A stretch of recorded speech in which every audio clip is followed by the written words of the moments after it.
하나님 말씀 보도록 하겠습니다. 요한계시록 12장 1절부터 6절까지의 말씀. 요한계시록 12장 1절부터 6절까지의 말씀입니다. 신약성경 제 성경으로는 410페이지에 있습니다. 우리 한 절씩 교독하고 마지막 절은 합독하도록 하겠습니다. 요한계시록 12장 1절부터 6절 말씀 교독합니다. 하늘에 큰 이적이 보이니 해를 옷 입은 한 여자가 있는데 그 발 아래는 달이 있고 그 머리에는 12별의 관을 썼더라.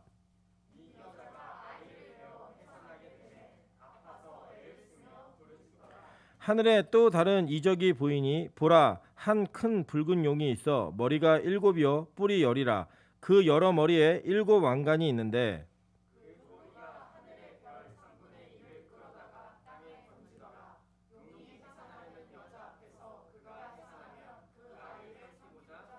여자가 아들을 낳으니 이는 장차 철장으로 만국을 다스릴 남자라. 그 아이를 하나님 앞과 그 보좌 앞으로 올려가더라. 그 여자가 광야로 도망하매 거기서 1260일 동안 그를 양육하기 위하여 하나님께서 예비하신 곳에 있더라. 아멘. 우리 주변에 있는 분들에게 이렇게 한번 인사하도록 하겠습니다. 다음 주부터는 다 볼 수 있습니다.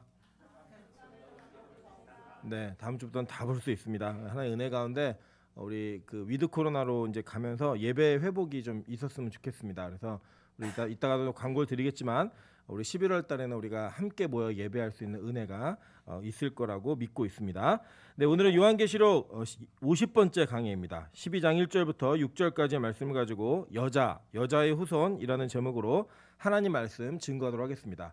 여러분, 우리가 이제 성경 전체를 크게 바라보기 시작하면 성경의 전체적인 내용들을 머릿속에 이렇게 그릴 수 있는 능력이 생깁니다. 사실은 많은 그리스도인들과 한국교회가 뭐 말씀 중심, 뭐 성경 중심 이렇게 많이 얘기는 하지만 실제로 그 성경과 말씀을 제대로 이해하는 방법들을 배우거나 가르치는 일에는 굉장히 미숙하다라고 개인적으로 판단이 되어집니다.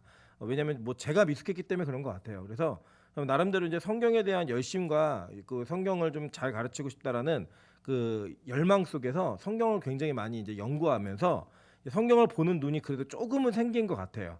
제가 그래서 여러분에게 이제 창세기하고 요한계시록을 저희가 한 2년 3개월 동안 같이 이렇게 배웠잖아요. 배우시면서 이 두 성경이 가지고 있었던 관계성을 말씀드린 적이 있습니다. 오늘 다시 한번 이 내용을 기억하셔야지만 이 내용을 이해하기가 쉽습니다. 여기 지금 뭐 보니까 뭐 하늘에 전쟁이 있고 뭐 7머리를 가진 용이 나오고, 그죠? 뭐 여기 보니까 뭐 여자가 애를 낳는데 그 애를 뭐 막으려 그러고 뭐 이런 일들을 여러분 사실 뭐 이걸 딱 보고 이게 무슨 뜻인지 다 알겠네라고 이해하시면 정말 대단하신 겁니다. 그죠? 근데 잘 모르잖아요. 그죠? 근데 이것들을 이제 어떻게 현실적으로 우리 삶 가운데 적용하고 이 말씀을 내가 내 말씀으로 삼을 수 있느냐, 이거는 성경을 보는 눈이 열리지 않으면 불가능한 이야기입니다. 그래서 이제 제가 그 공부를 못하는 아이들의 특징을 보니까 한 번 못 알아듣기 시작하면 계속 못 알아듣는 게 이게 누적이 돼가지고 나중에는 이제 무슨 얘기를 해도 선생님이 무슨 얘기를 해도 그냥 칠판에 초록색은 칠판이고 하얀 건 글씨고 이제 이 정도의 구분밖에 되지 않으니까 안 들려요. 근데 이제 사실은 이제 요한계시록이 이제 반밖에 안 왔거든요. 그러니까 앞으로 반이 남았기 때문에 이 내용을 좀 기억하셔야지만 나머지 내용들이 여러분에게 기쁨과 즐거움을 들릴 수 있다고 보여집니다. 여러분, 제가 말씀드린 것처럼 요한계시록과 창세기는 이게 짝을 이루는 성경이라고 말씀을 드렸어요. 그죠? 기억하시죠? 예, 근데 이게 어떻게 짝을 이루냐? 사실 요한계시록은 요한이 썼고 창세기는 모세가 썼단 말이에요. 그리고 이 두 성경이 쓰여진 시기를 따지면 약 1500년 이상 이 갭이 있는 엄청난 시간의 갭이 있는 성경들입니다. 그런데 여러분 잘 보시면 요한계시록은 새하늘과 새 땅이라는 하나님의 완성을 이야기하는 책이에요. 그죠? 결국 우리가 뭐 천국 가자 이렇게 얘기하지만 이 천국은 우리가 죽자마자 가는 곳이 아니에요. 그죠? 언제 가는 곳이죠? 시간 속에서는 주님이 재림을 하셔야지만 갈 수 있는 곳입니다. 이 새하늘과 새 땅을 가르쳐 주는 게 요한계시록이에요. 그 새하늘과 새 땅의 모습이 어떤지, 어떤 사람들이 들어갈 수 있는지 이거를 얘기하는 책이 요한계시록입니다. 그죠? 그런 차원에서 하나님께서는 요한을 통해 하나님이 이 인류의 역사와 종말, 이것을 어떻게 완성하실 것인가를 계시해서 쓰신 책인 거예요. 제가 요새 저희 아내한테 이제 인문학을 좀 소개하다가 조승현 작가라는 이 굉장히 유명한 작가를 서로 이제 공유하면서 이야기를 나누게 됐습니다. 근데 조성혁 작가가 얘기하는 게 뭐냐면 좋은 책을 쓰는 사람들, 책을 잘 쓰는 사람들의 이야기를 하면서 무슨 얘기를 하냐면 서론부터 쓰는 작가는 없다는 거예요. 결론부터 쓴다는 거예요. 결론부터. 그 다음에 생각나는 거 다 기록해 놓고 그걸 연결해서 어떻게 잘 다듬느냐가 좋은 책이 나오느냐에 결정하는 내용이라고 얘기합니다. 그래서 세상 사람들도 결론부터 써요. 시나리오를 쓸 때도 그렇고 영화도 그렇고 결론을 먼저 내려놓고 이 결론에 어떻게 도달하게 될 것인가를 써내려 갑니다. 그러니까 여러분 잘 보세요. 하나님의 의도 속에서 하나님은 이 요한계시록이라고 하는 완성된 하나님의 나라를 미리 결정해 놓으셨어요. 하나님의 의도 속에. 그리고 나서 뭘 시작하신 거예요? 창세기를 시작하신 거예요. 그래서 이 창세기하고 요한계시록은 연결되어 있는 성경입니다. 그러니까 하나님께서는 요한계시록을 의도하시고 처음에 내가 이렇게 새하늘과 새 땅을 완성해야겠다는 하나님의 의지, 그 의지가 먼저 선언이 된 거예요. 그게 바로 요한계시록이에요. 그리고 난 다음에 이제 그 의지를 내가 실현해 가야겠다라고 하면서 구현하기 시작한 게 창세기인 거예요. 그러니까 지금 여기 나오는 이 내용은 이미 우리가 아는 것과 같이 창세기에서 그리고 역사 속에서 우리의 삶 속에서 여전히 일어나고 있는 일이고 완성을 향해 달려가고 있는 그 내용이라는 것을 먼저 전제하셔야지만 이 내용에 대한 이해를 정확하게 하실 수 있다는 거예요. 자, 그 전제를 가지고 먼저 오늘 이 12장에 등장하고 있는 몇 등장 인물들을 좀 살펴봅니다. 먼저 결론적으로 얘기하면 이 여자는 구약의 교회를 얘기하는 거예요.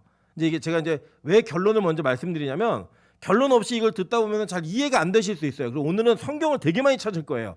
되게 많이 찾는데 그 찾아가는 것들을 따라오시려면 결론이 뭔지를 먼저 아셔야지만 돼요. 자, 그래서 이 여자는 뭐다? 구약의 교회를 얘기하는 거예요. 자, 그리고 붉은 용 나왔죠, 그죠? 이 붉은 용은 정체를 분명히 알려주고 있어요. 9절에 보면 이렇게 얘기합니다. 큰 용이 내쫓기니 옛뱀 곧 마귀라고도 하고 사탄이라고도 하며 라고 얘기했어요. 그죠? 그러니까 이 정체는 분명하죠. 그죠? 옛뱀은 뭘까요? 왜 옛뱀이라는 얘기를 얘기했을까요? 옛뱀. 새뱀도 있어요, 그러면? 예. 옛뱀이라고 얘기할 때 그 옛뱀의 의미는 뭐냐면 아담과 하와가 선악과를 따먹을 때 최초로 그들이 범죄할 때 그 유혹을 했던 뱀이 뭐예요? 이게 옛뱀인 거예요. 옛뱀. 네. 그 옛뱀을 얘기하는 거예요. 그러니까 마귀의 아주 원형적이고 원초적인 모습을 이야기하는 겁니다. 자, 그리고 여기 아들을 낳잖아요. 남자아이 하나 낳는단 말이에요. 이 남자아이는 누구냐면 바로 예수 그리스도예요. 예수 그리스도인데 이 남자아이가 왜 예수 그리스도냐면 우리 5절에 보시면 여자가 아들을 낳으니 이는 장차 철장으로 만국을 다스릴 남자라라고 얘기했어요. 여러분 기억하시겠지만 이 철장으로 만국을 다스릴 남자에 대한 이야기는 시편 2편에 나오는 이야기예요. 근데 이 시편 2편이 어떤 성경이라고 말씀드렸죠? 기억하시면 주님이 오시죠. 그죠? 예. 기억을 못하셔도 괜찮아요. 근데 시편 2편은 이스라엘의 왕이 등극할 때 애국가가 울려 퍼지는 것처럼 시편 2편의 노래를 불렀어요. 그러니까 왕 즉위식 때 불렀던 노래예요. 그 노래 가운데에서 이 철장으로 만국을 다스릴 아이. 그러니까 여기 뭐냐면 여러분 그 시편 2편에 뭐가 나오냐면 너는 내 아들이라 오늘날 내가 너를 낳았도다. 이 찬양의 구절이 나오는 그 성경이 시편 2편입니다. 그러니까 이 시편 2편에서 얘기하는 것처럼 이 아들은 누구다?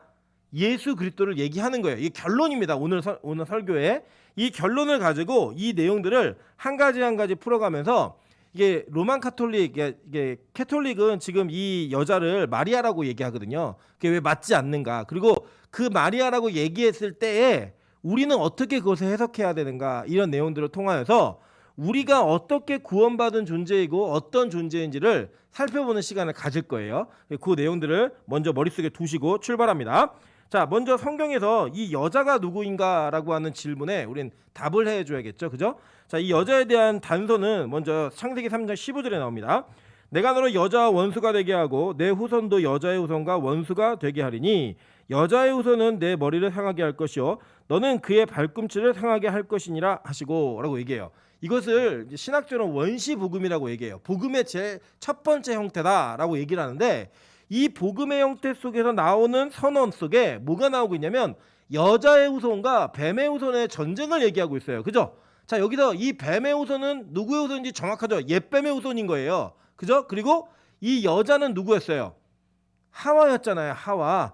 이 하와가 얘기하고 있는 여자의 후손이 누구인가, 이것에 대해서는 우리는 정확히 알고 있죠. 바로 이것은 누굴 얘기하는 거죠? 예수를 얘기하고 있는 거였어요. 그리고 이 여자가 누구인가, 이 내용들을 좀 봐야 될 것 같죠. 우리 이사야 7장 14절에 이렇게 예언합니다. 그러므로 주께서 친히 징조를 너에게 주실 것이라. 보라, 처녀가 잉태하여 아들을 낳을 것이요 그의 이름을 임마누엘이라 하리라 라고 얘기했어요. 자, 그래서 이 여자의 후손이라고 얘기하는 이 여자의 후손의 단서는 구약에서 뭘 얘기하고 있냐면 처녀의 잉태를 얘기하고 있었어요. 그죠? 그러니까 처녀의 잉태라고 얘기한 건 남편이 없이, 그러니까 이게 생물학적으로 나오는 아이가 아닌 거예요, 지금. 그것을 성경은 이미 예언하고 있었고, 이사야 26장 17절에서 이렇게 얘기합니다. 여호와여, 잉태한 여인이 상기가 임박하여 산고를 겪으며 부르짖은 같이 우리가 주 앞에서 그와 같이니라 라고 얘기해요. 자, 그래서 이 구약에서는 여자, 즉 그 이스라엘 공동체를 이야기할 때 여자가 잉태하는 그 산고의 장면을 통하여 이 구약의 이스라엘 자손들이 어떻게 이어져 가게 될 것인가를 계속 반복적으로 예언서를 통해 얘기합니다. 그러니까 이게 여기에만 나오는 게 아니라 여러 도처에서 여자가 누구인가를 공동체, 이스라엘 공동체로 이야기하면서 그 여자의 후손이 태어나는데 그 산고가 있고, 그리고 이게 그 쉬운 일이 아니다라고 얘기하는 것들을 반복적으로 계속 얘기해요. 자, 한번 볼게요. 이사야 66장 7절부터 9절입니다. 시온은, 그러니까 시온이 어디냐면 그 시온은 이 그 포로기한 이후에 나온 단어인데, 이 시온이란 단어는 우리가 어떻게 얘기하냐면, 우리가 옛날에 그 독립운동을 할 때 우리나라가, 그러니까 일본 사람들에게 노래가 이렇게 노골적으로 되면 안 되잖아요. 뭐 빼앗긴 들녘에도 봄은 오는가, 그리고 봄이 뭐예요? 우린 다 알잖아요. 근데 그걸 이게 은유적으로 표현했던 것처럼 이 시온이라는 단어는 이스라엘의 회복, 예루살렘을 얘기하는 그런 대표적인 단어예요. 근데 이 시온이라는 단어 속에 뭐라고 얘기하냐면, 시온은 진통을 하기 전에 해산하며 고통을 당하기 전에 남아를 낳았으니, 남자아이를 낳았다는 거예요. 이러한 일을 들은 자가 누구이며 이런 일을 본 자가 누구이랴. 나라가 어찌 하루에 생기겠으며 민족이 어찌 한순간에 태어나겠느냐. 그러나 시온은 진통하는 즉시 그 아들을 순산하였도다. 여호와께서 이르시되 내가 아이를 갖도록 하였은즉 해산하게 하지 아니하겠느냐. 내 하나님이 이르되 나는 해산하게 하는 이인즉 어찌 태를 닫겠느냐 하시니라 라고 얘기해요. 그러니까 지금 이스라엘 시온으로부터 아이가 태어나가지고 이 아이를 통하여 하나님이 뭔가 하실 일이 있다라고 얘기하는 거예요. 이해되시죠? 무슨 말인지. 지금 구약에 계속 예언되어져 있어요. 그 예언이 어떻게 성취되고 있느냐 보니까 누가복음 1장 26절부터 33절입니다. 잘 보세요. 여섯째 달에 천사 가브리엘이 하나님의 보내심을 받아 갈릴리 나사렛이란 동네에 가서 다윗의 자손 요셉이라는 사람과 약혼한 처녀에게 이르니, 그 처녀의 이름은 마리아라.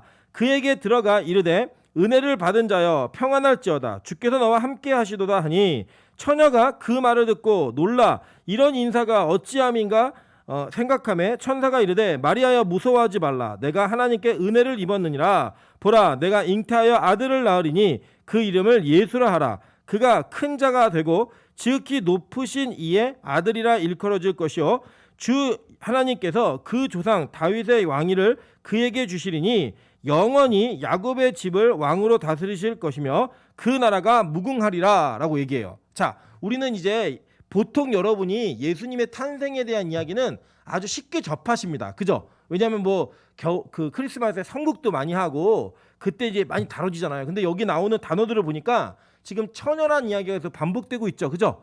그리고 왕권에 대한 이야기가 반복이 되고 있어요. 그러니까 지금 여기에 나오는 이 예언의 성취는 이미 구약에서 얘기한 거다 안 한 거다. 얘기를 다 해놓은 내용이 지금 성취되고 있는 거를 보여주고 있는 거예요. 즉, 자 보세요. 그래서 이제 로만 카톨릭은 이거를 어떻게 해석하냐면, 마리아를 이 여자로 요한계시록 12장에 나오는 마리아를 이 여자라고 얘기를 해요.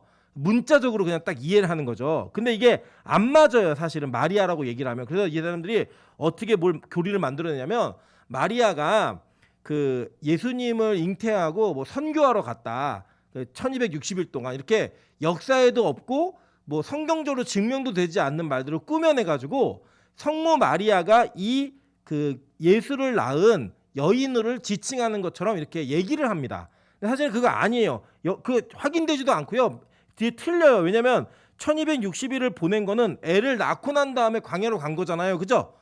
여기 보면요. 보세요. 여기 6절에 나오잖아요. 그 여자가 광야로 도망하며 거기서 1260일 동안 그를 양육하기 위하여 하나님께서 예비하신 곳이 있더라라고 얘기해요. 그죠? 애를 낳은 다음에 가는 거잖아요. 근데 이 로만 카톨릭이 얘기하는 거는 애를 낳기 전에 갔다는 거예요. 예, 그 말도 안 되는 얘기인 거죠. 그게 꾸며내는 거예요. 자, 그런 식의 이해는 아니에요. 일단은 제가 나중에 설명을 드릴 거예요. 그럼 마리아랑 도대체 무슨 관계인가? 이거 한번 설명을 드릴 거예요. 자, 근데 보세요. 이 해산한 아이, 그러니까 해산을 당한 아이죠. 이 아이를 구약에서는 여러 번의 모형을 통하여서 예수가 어떤 존재인지를 얘기하는 장면들이 나와요. 자, 보시면 이런 거예요. 성경은 어떤 인물을 소개할 때 그 인물을 통해서 어떤 윤리적이고 도덕적이고 교훈적인 모범적 교훈을 받으라고 우리에게 소개하는 게 아니에요. 여러분, 그렇게 만약에 소개하고 있다고 한다면 우리는 더 많은 위인들을 통해서 배울 게 참 많잖아요. 그죠? 뭐 김구 선생, 도산 안창호 많은데 굳이 요셉만 갖다 얘기할 필요는 없어요. 뭐 요셉보다 더 큰 역경을 지나가지고 더 성공한 사람들도 우리 찾을 수 있을 거예요. 역사를 쭉 찾다 보면. 그런 식의 접근이 아니라 성경은 구약에 나오는 인물과 모든 사건을 통하여서 지금 구약의 교회가 어떻게 아들을 낳게 될 것인가에 대한 내용들을 반복적으로 설명을 합니다. 그 설명하는 내용, 여러분 이게 지금 왜 이렇게 제가 장황하게 설명을 드리냐면 유대인들은 이 내용을 보면서 알았어요. 뭘 얘기하는 건지. 근데 우리는 모른단 말이에요. 왜냐하면 구약에 익숙하지 않기 때문에. 그래서 이 과정을 통하여서 여러분이 얼마나 성경의 예언이 정밀하고 정확하고 분명한가를 아셔야 되는 이 은혜가 있기 때문에 이 내용들을 쭉 설명을 드리는 거예요. 자, 그래서 구약에 나와 있는 인물들은 구약의 그냥 어떤 한 모델로서만 보여진 것이 아니라 신약에 오실 예수 그리스도를 예표하는 예표자로서 선택이 되어지는 거예요. 자, 여러분 잘 아는 것처럼 우리 요셉에 대한 이야기를 좀 보도록 할게요. 먼저 요셉이 꿈을 꿔요. 그죠? 요셉이 꿈을 2번을 꾸는데 이 두 번째 꿈에 오늘 이 본문과 연결되는 내용들이 있더라는 거예요. 한번 볼게요. 자, 요셉이 창세기 37장 9절입니다. 요셉이 다시 꿈을 꾸고 그의 형들에게 말하여 이르되 내가 또 꿈을 꾼즉 해와 달과 11별이 내게 절하더이다 하니라 라고 얘기해요. 그죠? 그러니까 지금 뭐냐면 자기까지 포함해서 12별이 있는 거죠. 그죠?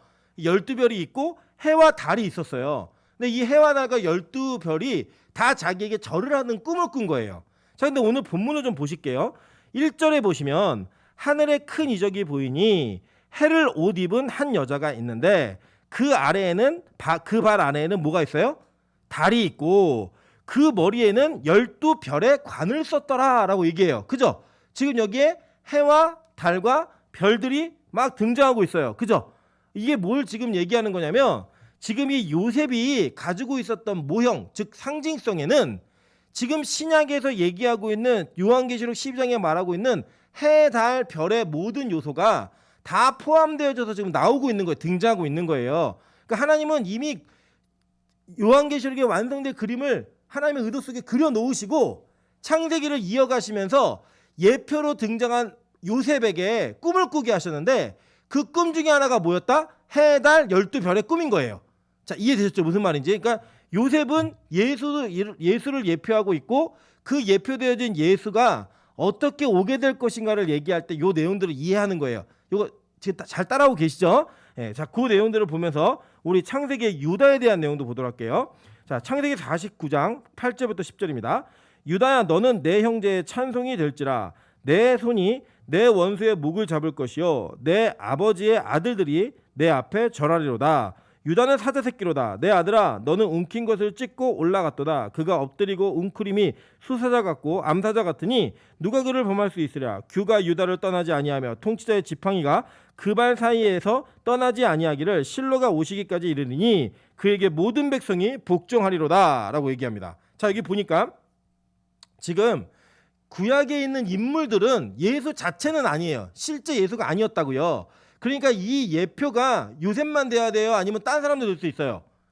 있는 거죠. 뭐 이런 멜기세덱도 있었고, 그죠? 그리고 유다도 그 예표가 되는 거고, 예수를 예표하는 인물들은 이게 계속 하나님의 은혜 가운데 등장하고 있다는 거예요. 다윗도 마찬가지고. 그들이 예수가 아닌 거는 그들에게도 죄가 있었던 인간들이에요. 그죠? 그렇기 때문에 그들 자체가 예수는 아니에요. 그러니까 그러니까 지금 이러한 성경의 매개 논리를 잘못 이해하면 마치 그 시대별로 예수의 영이 임해가지고 각 사람이 다 예수인 것처럼 이해하시는 분들이 계세요. 누가 그러냐? 신천지 이만희가 그 얘기를 하는 거예요. 그러니까 구약에서 모세에게 예수의 영이 임했고 여호수아 시대 여호수아에게 예수의 영이 임했고 예수 시대에는 예수에게 그 영이 임했고 지금 시대는 자기에게 그 영이 있다는 거예요. 그러니까 자기는 예수 아니라고 얘기하지만 잘 들어보면 그 예수와 동일한 사람인 거예요. 자기는. 그러니까 말도 안 되는 얘기 하는 거죠. 그럼 보세요. 근데 구약에서는 하나님은 어떠한 특정한 인물들을 통하여 그 인물 속에 예수에 대한 비밀을 담겨 놓으신 거예요. 그래서 그 비밀을 깨닫는 자들은 아, 예수님이 이렇게 오시겠구나, 예수님이 이렇게 우리를 구원하시겠구나 라고 하는 그러한 단서들을 통해 메시아를 계속 기다리는 거예요.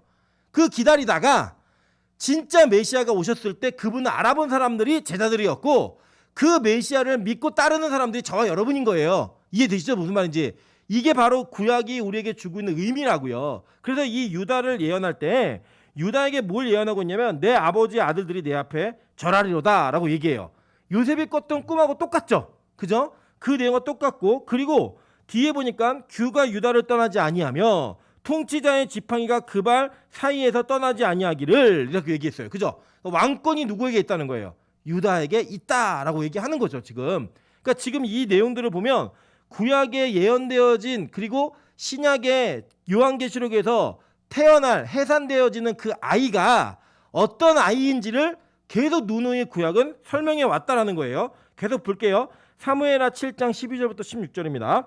내 수완이 차서 내 조상들과 함께 누울 때 내가 내 몸에서 내 씨를 내 뒤에 세워 그의 나라를 견고하게 하리라. 그는 내 이름을 위하여 집을 건축할 것이요 나는 그의 나라 왕위를 영원히 견고하게 하리라. 나는 그에게 아버지가 되고 그는 내 아들이 되리니 그가 만일 죄를 범하면 내가 사람의 매와 인생의 채찍으로 징계하려니와 내가 내 앞에서 물러가게 한 사울에게서 내 은총을 빼앗은 것처럼 그에게서는 빼앗지 아니하리라. 내 집과 내 나라가 내 앞에서 영원히 보존되고 내 왕위가 영원히 견고하리라 하셨다 하라. 나단이 이 모든 말씀과 이 모든 계시대로 다윗에게 말하니라 라고 얘기했어요. 자, 그러면 지금 다윗의 아들은 누구예요?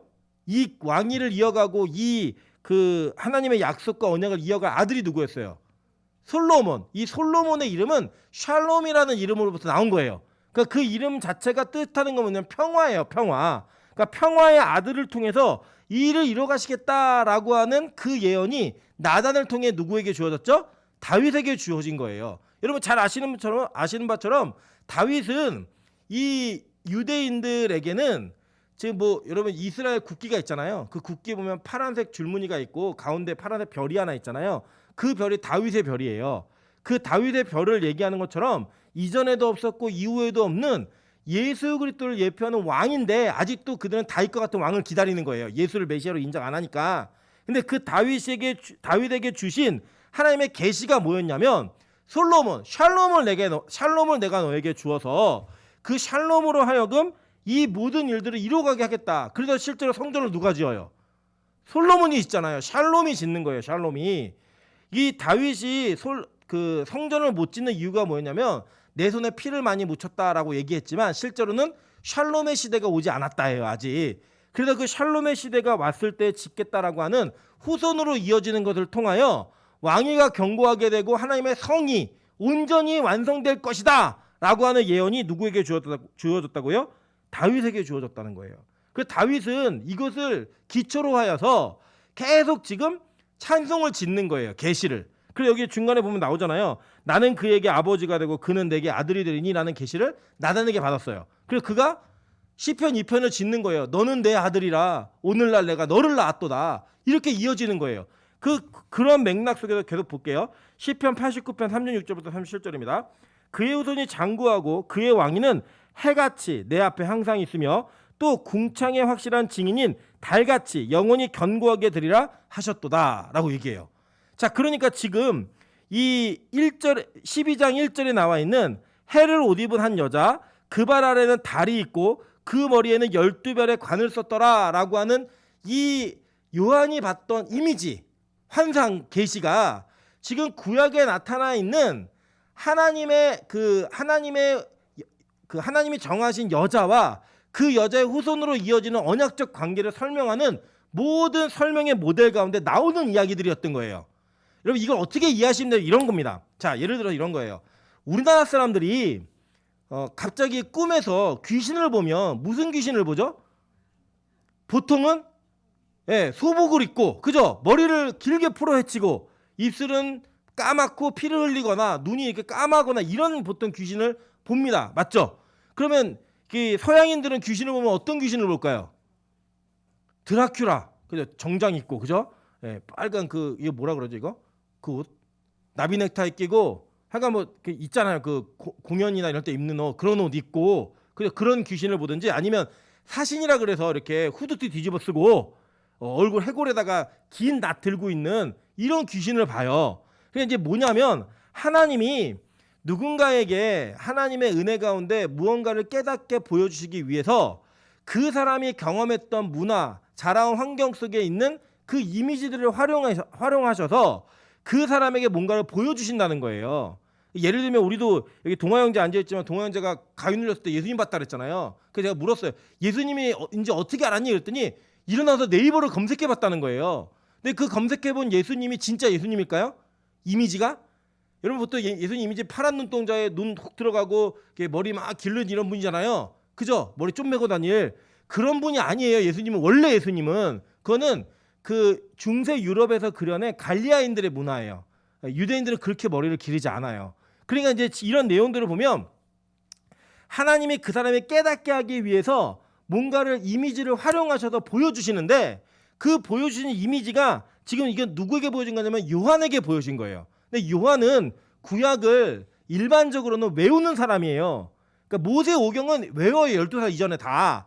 이 외웠던 이것을 기초로 하여서 지금 구약의 교회가 어떤 모습이었고, 또 구약의 교회를, 예수를 낳는 교회가 어떠한 이미지로 그려질지를 하나님은 지금 이 성경에 있는 내용들을 기초로 하여서, 구약의 내용들을 기초로 하여서 요한에게 보여주고 있는 거예요. 자, 이해되세요? 무슨 말인지? 그러니까 요한이 지금 이게 본 게 진짜로 막 이런 어떤 이미지를 가지고 있는 그런 사람 실존하는 이런 것들을 그냥 이야기하는 것이 아니라, 그 사람이 깨달을 수 있을, 그 사람이 정확하게 인식할 수 있을 그러한 개념으로 하나님이 이해시키기 위해 그 모습을 보여주고 계신 거예요. 여러분, 그래서 이거 이해하시면 돼요. 제가 이거 사족으로 좀 같이 말씀드리면, 요 근래에도 천국과 지옥을 보시는 분들이 계세요. 저희 어머니네 교회도 한 분이 계세요. 그분이 자살하려고 아이를 데리고 와가지고 이 하늘문에서는 애를 키워줄 것 같으니까 애를 놓고 자기는 죽으려고 작정하고 왔다가 그 전날 밤 마지막으로 아이랑 같이 자는 그 밤에 하나님이 천국과 지옥을 보여주셨어요. 그리고 지금도 신앙생활을 너무 잘하고 계세요.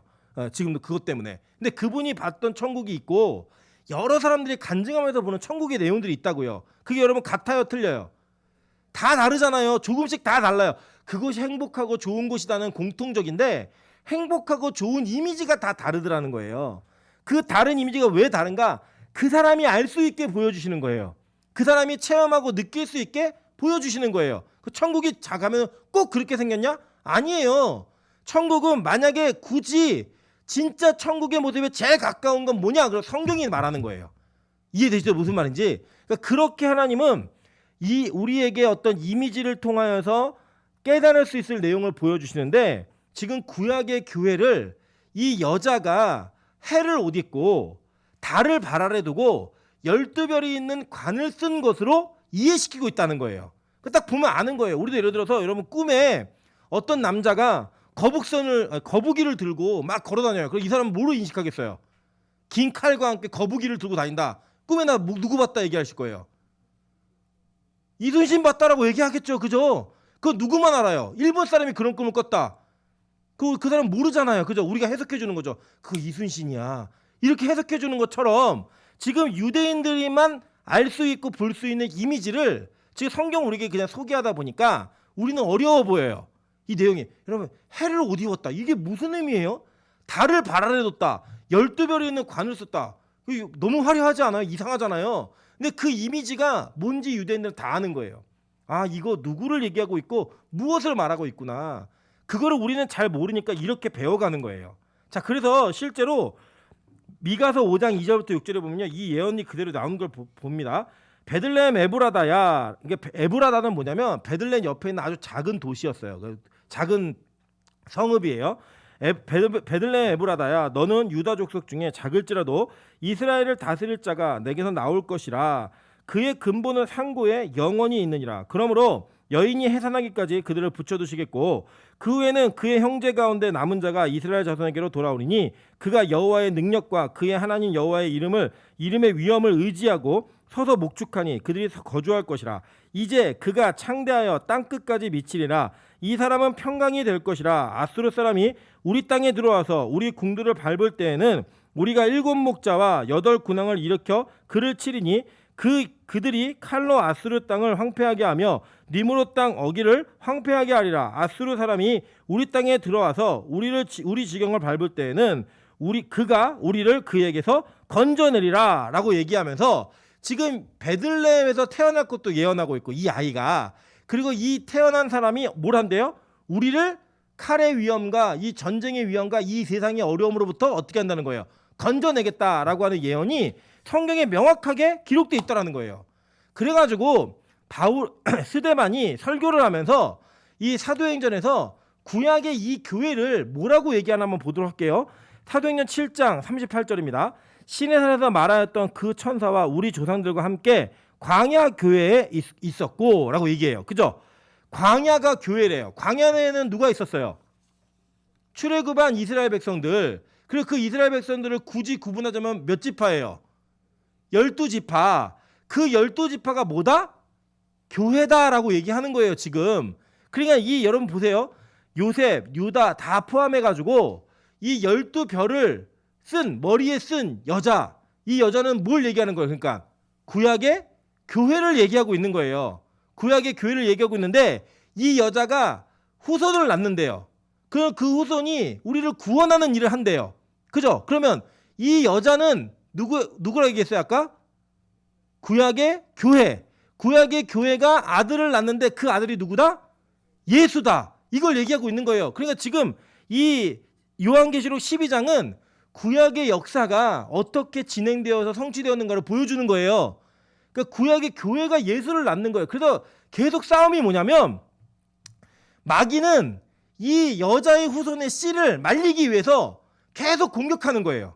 교회를 핍박하고 공격하고 태어나지 못하게, 예수를 이어가지 못하게. 그래서 역사상 많은 교회의 핍박을 통하여 그들이 하고자 했던 일들은 예수, 메시아의 계보가 끊어지게 하는 거예요. 그래서 이 유다의 계보 있잖아요. 유다의 계보가 남유다로 이어지잖아요. 그 남유로 이어질 때 아달랴가 들어와가지고 한 일이 뭐냐면, 아달랴가 누구냐면 아합의 딸이에요. 이세벨의 딸이 들어와서 한 일이 뭐냐면 다윗의 씨를 다 죽여요. 예.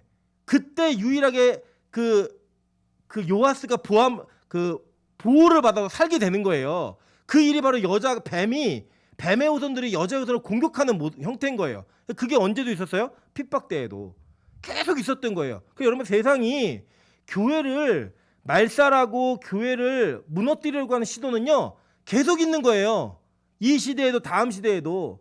여러분 어떤 분들은 그런 얘기 하더라고요. 이번 정권이 교회를 너무 박해하고 핍박한다. 여러분, 다른 정권은 안 그럴 것 같으세요? 아니에요, 여러분. 이 정권을 지니고 있는 사람들, 이 세상의 힘을 추구하는 사람들은요 교회만을 위한 정권이 존재할 수 없어요. 그리고 교회만을 위한 정권이 타락한다라고 하는 것은 이미 중세사회를 통해 증명되어졌어요. 그렇잖아요, 여러분. 교황 이런 사람들 다 권력 잡은 사람들 아니에요. 이 세상 중세시대는 어땠냐면 교황이 왕을 파문하면 왕이 무릎 꿇고 빌었다고요. 3일 밤낮을. 카노사의 구력이 바로 그거예요. 그랬던 교회의 어떤 모습이었어요? 성지들이 성직 매매를 하고, 그죠?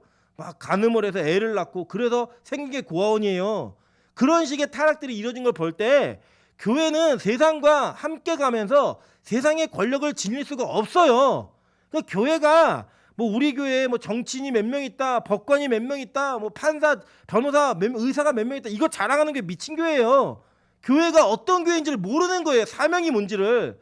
교회는 우리는 예수, 즉 메시아를 이어가기 위한, 그리고 그 메시아를 아버지로 삼고 그의 아들들이 된 자녀들이 자신들의 신앙을 이어가기 위한 공동체이지 그 이상도 이하도 아니에요. 거기에는 뭐 신분이나 직업이나 어떤 가지고 있는 과거에 무엇을 했든 아무 의미 없어요. 그냥 그 공동체가 가지고 있는 결속성, 정체성이 뭐냐? 우리는 예수에게 속한 자들. 이거 외에는 아무것도 없다는 거예요. 근데 이 공동체를 세상이 좋아해요, 싫어해요?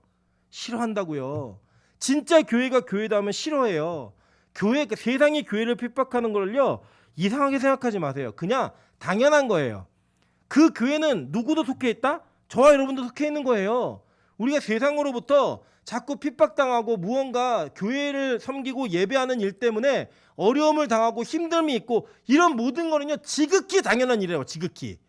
나만 특별해. 나는 왜 이렇게 어렵게 신앙생활할까? 아니에요, 여러분. 2부 때도 배우시겠지만 하나님 2부 제목이 뭔지 아세요? 왜 툭하면 절벽인가요? 하나님 툭하면 절벽으로 밀어놓고 코너로 밀어놓고 거기다 막 던져버리잖아요. 툭하면. 왜 그런가? 왜 그럴 수밖에 없는가? 성경은요, 계속적으로 얘기하고 있다는 거예요. 자, 그러면 이 여자가 아들을 낳았다고 얘기를 해요. 이 아들을 낳는데 이 큰 용이 계속 이 아이를 삼키려고, 이 아이를 죽이려고 노력을 해요. 보세요. 지금 우리 읽으신 본문 중에 4절 한번 보세요. 그 꼬리가 하늘 별의 3분의 1을 끌어다가 땅에 던지더라. 용이 해산하려는 여자 앞에서 그가 해산하면 그 아이를 삼키고자 하더니 예수를 죽이려고 하는 거예요. 이게 어떤 시도였어요? 예수님이 태어났을 때 헤롯 왕이 2살 이하의 아이들은 다 죽이는 거예요. 모세가 태어날 때 남자아이들은 다 갖다 던지라고 얘기하는 거예요. 그러니까 그 모습이 그대로 재현되어져서 그게 딱 예언의 성취로 실현된 게 헤롯이 2살 이하의 아기들 다 죽였던 사건.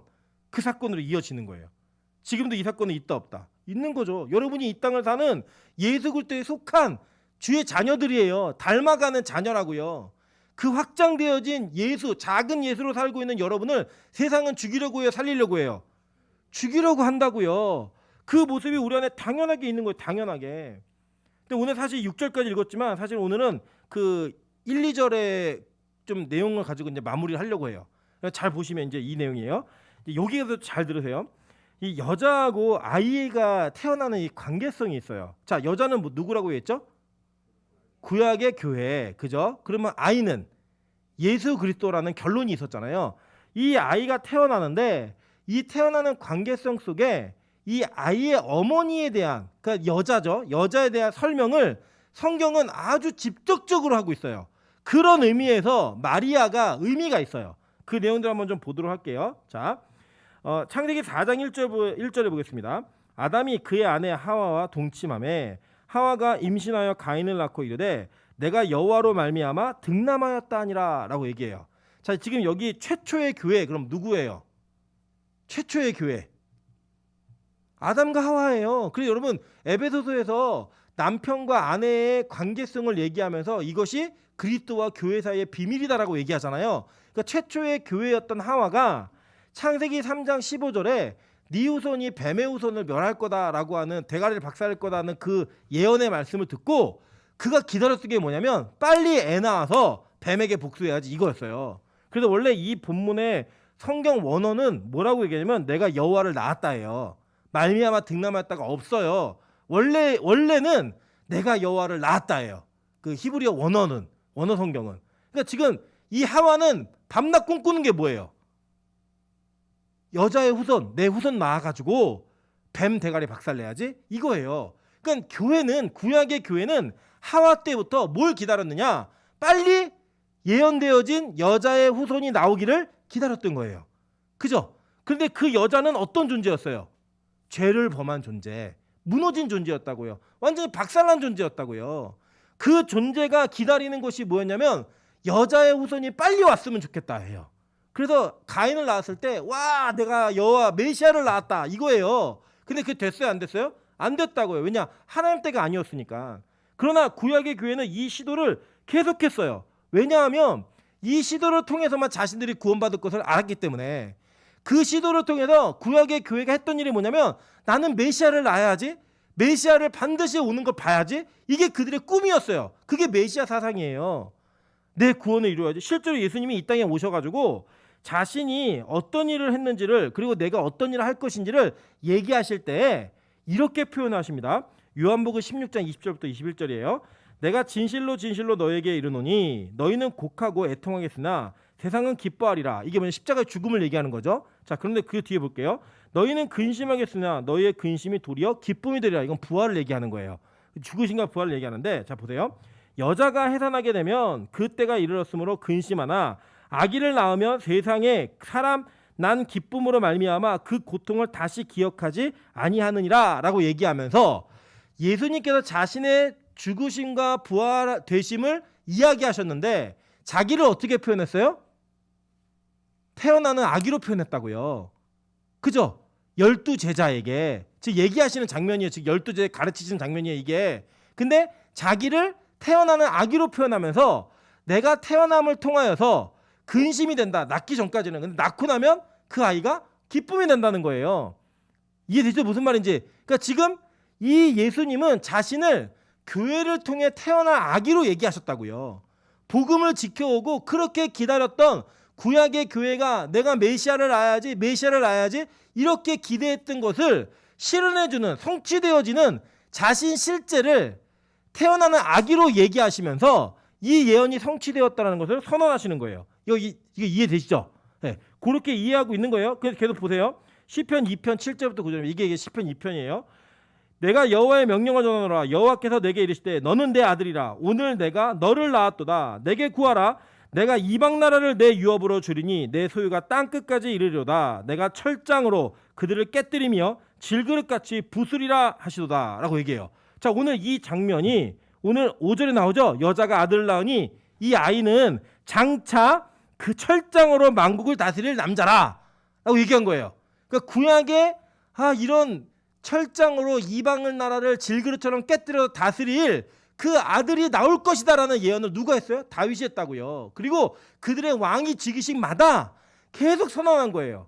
메시아가 올 거야. 메시아가 올 거야. 지금 그 메시아의 모형이 왕이 우리 가운데 등극했어. 이 얘기를 계속한 거예요. 물론 그들의 이해는 정치적인 이해도 있었지만 성경은 그 예언을 통하여 반복되어지는 예언을 통하여 이것이 반드시 실현되리라고 하는 확실성을 이스라엘 공동체에게 계속 선언한 거예요. 구약 교회에게 계속 말했던 거예요. 너는 이거 성취될 거야. 성취될 거야. 자, 그런데 아주 재밌는 장면이 나와요. 이 구약에서 구약에서 예언된 것이 실제로 성취되었을 때 누가 예수를 낳았어요? 마리아가 낳았단 말이에요. 마리아가. 근데 이 마리아라는 이름의 뜻은 여러분 기억나시죠? 히브리어로는 이 마리아를 어떻게 발음했죠? 예, 미르얌이에요. 근데 이 미르얌은 한글 성경에 미리암이라고 되어 있어요. 이 미리암의 이름의 뜻이 뭐냐면 특이해요. 반항적으로 이런 뜻이에요. 이름이. 그래서 여러분 그 미리암이 모세가 구스 여인을 아내로 취했을 때 그 막 항의하잖아요. 너 이럴 수 있냐? 그것만을 얘기한 줄 알았더니 그게 아니에요. 계속 볼게요. 자, 그 요한복음 19장 25절입니다. 예수의 십자가 곁에는 그 어머니와 이모와 글로바의 아내 마리아와 막달라 마리아가 섰는지라라고 얘기해요. 자, 볼게요. 예수님이 십자가대로 돌아가실 때 예수님의 제자 중에는 딱 한 사람이 있었어요. 누가 있었냐면 요한이 있었어요.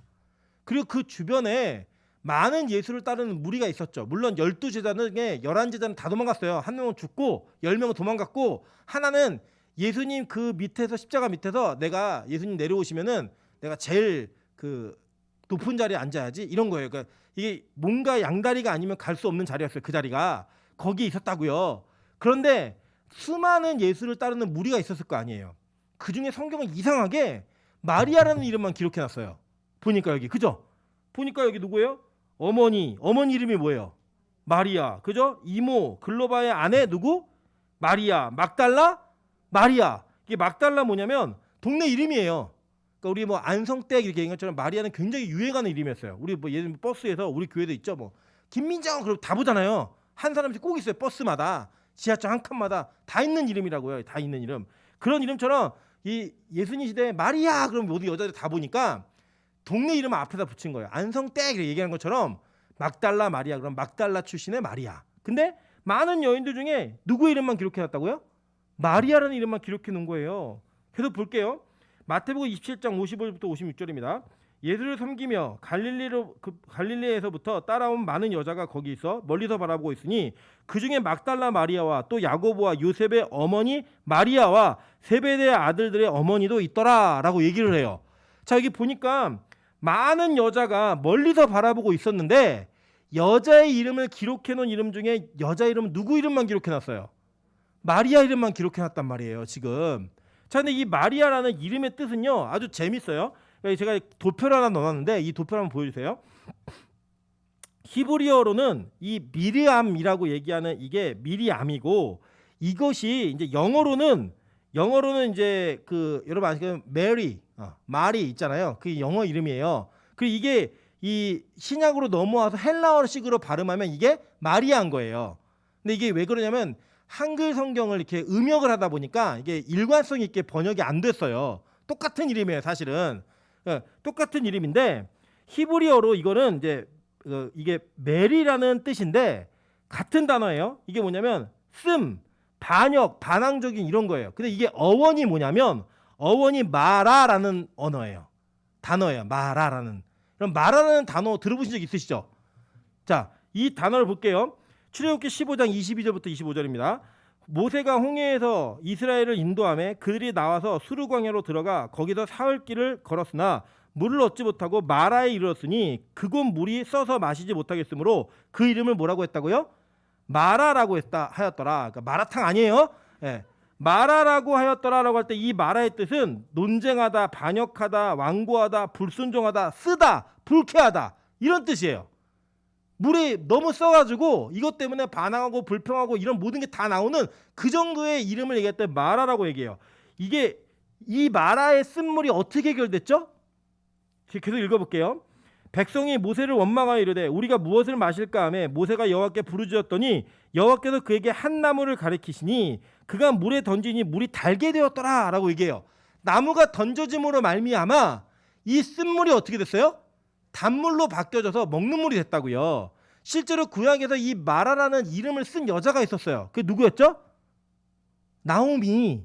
그럼 보세요. 룻기 1장 20절입니다. 나오미가 그들에게 이르되 나를 나오미라 부르지 말고 나를 뭐라고 부르라고요? 마라, 쓴물이라고 부르라. 나를 반항적인, 불쾌하고 완고하고 불순종한 그렇게 불러라 라고 하는 자신의 상태를 얘기하는 게 이 이름이었어요. 나오미가. 이는 전능자가 나를 심히 괴롭게 하셨느니라 라고 얘기하는 거예요. 그러니까 이 마라라고 하는 그 이름, 그 뜻이 지금 보세요. 자, 여러분 잘 보세요. 이 나오미는 누구의 족보를 소개하기 위해 소개된 사람이에요? 다윗의 족보. 그 다윗의 족보는 누구의 족보예요? 예수의 족보. 그 예수의 족보의 편입됨으로 말미암아 구원받은 여자를 얘기하고 있어요. 그죠? 그리고 지금 쓴물, 먹지 못하고 마실 수 없는 물이었는데 한 나무가 던져짐으로 말미암아 그 물이 어떻게 됐어요? 단물로 바뀌어졌다고요. 바뀌어진 그 물로 인해 사는 자들이 되었다고요. 이해되시죠? 그리고 십자가 옆에 그 나무에 달린 그 예수 그리스도 옆에 있었던 이름이 뭐예요? 다 마리아만 소개하고 있다고요. 마라만 소개하고 있다고요. 그게 누구냐? 예수를 낳은 여자라고요. 교회가 어떤 모습인가?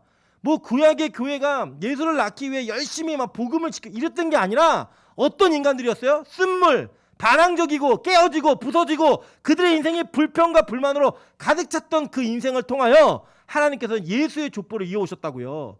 그 교회가 누구예요? 저와 여러분인 거예요. 그러한 연약한 자들, 마라 같은 쓴물인 자들, 망한 자들, 실패한 자들을 통해 그들을 구원하시는 방법이 뭐였어요? 그들의 족보를 통해, 그들의 후손을 통해 예수를 보내시고 그 예수를 통해 그들을 바꾸시는 거예요. 여러분 그게 어떻게 바뀌었는지 우리 성경을 보도록 할게요. 마태복음 28장 1절부터 9절입니다. 안식일이 다 지나고 안식 후 첫날이 되는 새벽에 막달라 마리아와 다른 마리아가 무덤을 보려고 갔더니 마리아만 가죠, 그죠? 가서 본 거예요. 그랬더니 큰 지진이 나며 주의 사자가 하늘로부터 내려와 돌을 굴러내고 그 위에 앉았는데 그 형상에 번개 같고 그 옷은 눈같이 익거늘 지키던 자들이 그를 무서워하여 떨며 죽은 사람과 같이 되었더라. 천사가 여자들에게 말하여 이르되 너희는 무서워하지 말라. 십자가에 못 박히신 예수를 너희가 찾는 줄을 내가 아노라. 그가 여기 계시지 않고 그가 말씀하시던 대로 살아나셨느니라. 와서 그가 누우셨던 곳을 보라. 또 빨리 가서 그의 제자들에게 이르되 그가 죽은 자 가운데서 살아나셨고 너희보다 먼저 갈릴리로 가시나니 거기서 너희가 배우리라 하라. 보라 내가 너에게 일렀느니라 하거늘. 자, 지금 예수의 죽으신 가운데 근심하던 여자 둘이 갔어요. 여자 이름들이 뭐예요? 다 마리아예요. 그 마리아들이 가가지고 그 예수의 부활의 현장을 제일 처음 목격한 자가 된 거예요. 자, 그들이 어떻게 바뀌었느냐 보니까 그 여자들이 무서움과 큰 기쁨으로 뭘로 바뀌었어요? 쓴물이 기쁨으로 바뀐 거예요. 감격으로 바뀐 거예요. 빨리 무덤을 떠나 제자들에게 알려고 다름질을 할세 예수께서 그들을 만나 이르시되 평안하냐 샬롬 얘기하신 거예요. 그랬더니 그렇게 얘기하는 여자들이 나아가 그 발을 붙잡고 뭐 했어요? 경배하니 라고 얘기하는 거예요. 그러니까 지금 이 쓴물이었던 자들, 망한 자들, 실패한 자들, 그 모든 것이 다 무너졌던 자들에게 예수를 통해 그들이 어떻게 구원받는가를 보여주기 위해 성경은 의도적으로 예수 옆에 있는 여인들의 이름을 소개할 때 다 마리아라고 얘기하는 거고요. 마리아라는 여자를 통해 예수를 보내주신 거예요. 이해되시죠? 그러니까 지금 이 구약에서 얘기하고 있는 이 마라라고 하는 쓴물이 예수를 어떻게 낳게 되는가를 보여주고 있는 성경이 바로 이 계시록인 거예요. 그러니까 우리가 이해할 수 있죠. 이 캐톨릭에서 얘기하는 것처럼 이 여자가 마리아다 이 개념을 그대로 받아들이는 게 아니에요. 우리는 그죠? 이 마리아는 누구다? 저와 여러분인 거예요. 쓴물, 깨어진 자들, 반항하고 불평하고 하나님을 대적하는 자들, 그 대적하는 자들 통해 누가 오시는 거예요? 메시아가 오시는 거예요. 우리 같은 연약한 공동체를 통하여 우리 같은 나약하고 정말 고침받아야 될 쓴물이 단물로 바뀌어져야 될 그런 공동체를 통하여 하나님은 예수 그리스도라는 구원주를 보내셔가지고 저 여러분을 단물로 바꾸시는 거예요. 우리의 슬픔과 아픔과 고통을 예수님께서는 기쁨으로 바꿔주시는 거예요. 그것도 그냥 기쁨이 아니라 큰 기쁨. 윤기쁨도 있잖아요. 우리는 큰 기쁨으로 바꿔주시는 거예요. 큰 기쁨으로. 그 바꾸심을 통하여 우리 교회가 어떤 존재인가, 교회가 왜 예수를 낳아야 되는가, 왜 이 예수를 지켜가야 되는가, 왜 예수를 사수해야 하는가, 이것을 우리에게 말씀하고 계시는 거예요.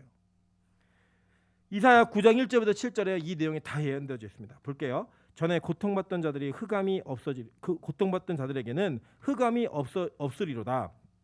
옛적에는 여호와께서 스불론 땅과 납달리 땅과 멸시를 당하게 하셨더니 후에는 해변길과 요단 저쪽 이방의 갈릴리를 영화롭게 하셨느니라.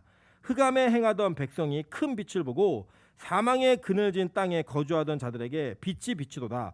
주께서 이 나라를 창성하게 하시며 그 즐거움을 더하게 하셨으므로 추수하는 즐거움과 탈취물을 나눌 때의 즐거움 같이 그들이 주 앞에서 즐거워하오니 이는 그들이 무겁게 맨 멍에와 그들의 어깨의 채찍과 그 압제자의 막대기를 주께서 꺾으시되 미디안의 날과 같이 하셨음이니이다. 어지러이 싸우는 군인들의 신과 피 묻은 겉옷이 불에 섭같이 살라지르니 이는 한 아기가 우리에게 낳고 한 아들을 우리에게 주신 바 되었는데 그의 어깨에는 정사를 메었고 그의 이름은 기묘자라 모사라 전능하신 하나님이라 영존하시는 아버지라 평강의 왕이라 할 것임이라. 그 정사와 평강의 더함이 무궁하며 또 다윗의 왕자와 그의 나라에 군림하여 그 나라를 굳게 세우고 지금 이후로 영원히 정의와 공의로 그것을 보존하실 것이라. 만군의 여호와의 열심히 이를 이루시리라. 아멘. 이해되시죠? 이제 이 말씀이 다 들어오시죠? 이게 구약을 알고 신약을 알게 되는 힘이에요. 이게 그 능력이에요. 지금 우리는 이 요한계시록의 말씀을 통하여 분명하게 아셔야 될 것이 있는 거예요. 우리는 뭐냐면 우리 이 예수를 이 땅에 보내시기 위한 하나님의 방법이 뭐였는지 아세요? 마리아들을 통해 보내시는 거예요. 저와 여러분 같은 마리아를 통해 쓴물, 깨어진 인간들, 반항적이고 불순종하고 죄를 짓고 하나님을 대적하는 인간들을 통해 그 공동체를 통하여 예수를 지켜가시는 거예요. 여러분 대단하지 않으십니까? 가장 위대하시고 완벽하신 하늘의 창조주가 가장 불완전하고 깨어지고 무너진 자들을 통해 오시는 거예요. 그 공동체 속에 계시는 거예요. 우리가 교회를 다 좋게 만들어야 된다, 교회를 뭐 새롭게 변화시켜야 된다, 교회를 바꿔야 된다라고 입버릇처럼 얘기하지만 사실은요 그 이야기는 초대교회부터 계속 있었어요. 계속 있었다는 얘기는 뭐예요? 완벽한 교회가 있다 없다? 없다. 완벽한 교회 없어요. 저도 여러분도 우리 모두도 어떤 교회도요 완벽한 교회 없어요. 뭐 건강한 교회 말도 안 되는 얘기고요. 다 들어가 보면 그 안에 다 그 완벽함은 무의미한 내용들이에요. 여러분 교회가 그래도 건강하다라고 얘기될 수 있고 교회가 그래도 이 교회는 괜찮다라고 얘기될 수 있는 근거가 뭔지 아십니까? 그 교회가 예수를 낳고 있으면 돼요. 그 교회가 이 아이를 품고 있으면 돼요. 이 아이를 키우고 있으면 돼요. 그게 뭔지 아세요? 우리가 예수를 키운다는 얘기가 아니에요. 그 양육하고 품는 것을 통하여 우리가 아직 정말 어머니 되지 않은 진짜 이 아이를 예수를 품을 만한 자격이 안 됨에도 불구하고 계속 그 방향성을 향해 나아가는 거예요. 교회에 예수가 살아있으면 우리는 고침받을 수 있습니다. 교회에 예수가 전해지고 있으면 우리는 바뀔 수 있습니다. 믿으십니까? 사람들은 안 된다고 얘기해요. 그래서 한 번 실패한 자에게, 두 번 실패한 자에게 기회를 주지 않아요. 그럼 뭐 그런 얘기 있잖아요. 사람은 고쳐 쓰는 거 아니다. 우리는 그 말을 이렇게 끄덕끄덕 거리면서 다 들어요. 검은 머리 짐승은 거두는 거 아니야. 그게 뭐예요? 사람 안 바뀐다는 거예요. 사람 배신한다는 거예요. 맞습니다. 제가 짧은 인생이지만 살아보니까 그렇더라고요. 정말 그렇더라고요.